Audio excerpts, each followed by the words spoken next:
देव के चरणों में प्रणाम। परम पूज्य श्री पंडित जी महाराज की जय।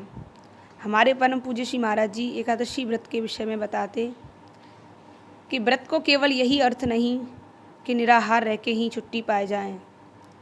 व्रत को वास्तविक अर्थ यह है कि अन्न को त्याग ही नहीं, अपितु जितनी हूँ तमोगुणी रजोगुणी आहार की वस्तुएं हैं उनको सर्वथा त्याग करके और संसार की चर्चा, संसार को चिंतन तथा परनिंदा सबन को परित्याग करके साथ ही अखंड श्री हरि गुणगान ही करनो और सुनना चाहिए। अन्न आहार तो इसलिए त्यागा जाता है कि याके करवे सो आलस्य आवे है।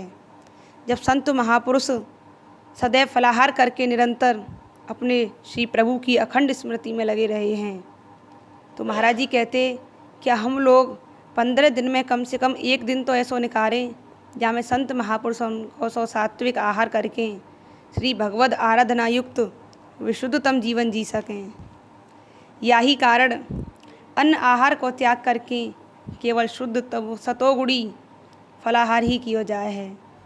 अन्न आहार तो आलस्य निद्रा हुआ आवे है और फलाहार से आलस्य निद्रा नहीं आवे है। महाराज जी कहते थे कि जब आलस्य और निद्रा आएंगे तब हमें श्री भगवत चर्चा नहीं सुहाएगी, कारण कि ये सब तमोगुण के ही स्वरूप हैं।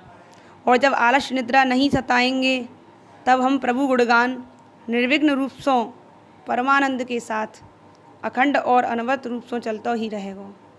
स्वयं महाराज जी के वाक्य हैं कि यह प्रकार एक महीना में सामान्य दृष्टिकोण से कम हमें 2 दिना तो सन्यासी को जीवन जीवे को सौभाग्य मिलता रहेगा।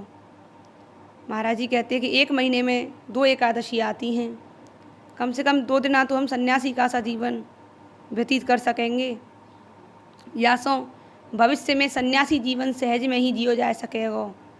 यूँ तो एकादशी व्रत के बहुत से महात्म्य संत और शास्त्रों ने निर्देश किए, परंतु व्रत को अति सामान्य अर्थ यही बताया था महाराज जी ने। संन्यास का अर्थ है कि सबसों एकदम छुट्टी।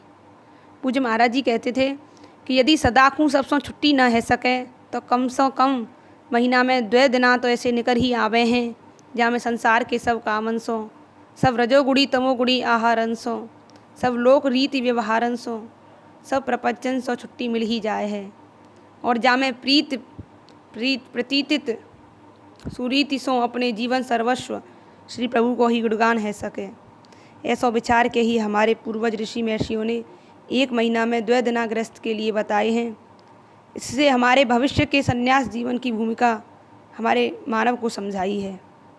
या फिर ये कह लो कि भविष्य में जो पूर्ण संन्यास लेनो है जिन्हें वाको या प्रकार से महाराज जी ने संकेत और स्वरूप समझाया हो कि यही परम पावन दिन एकादशी का, और उसी दिन भगवान का अधिक से अधिक चिंतन श्रवण कीर्तन करना चाहिए। कोई भी पर चर्चा पर निंदा नहीं करनी चाहिए। स्वयं महाराज जी के ही वाक्य हैं। परम पूज्य श्री महाराज जी की जय।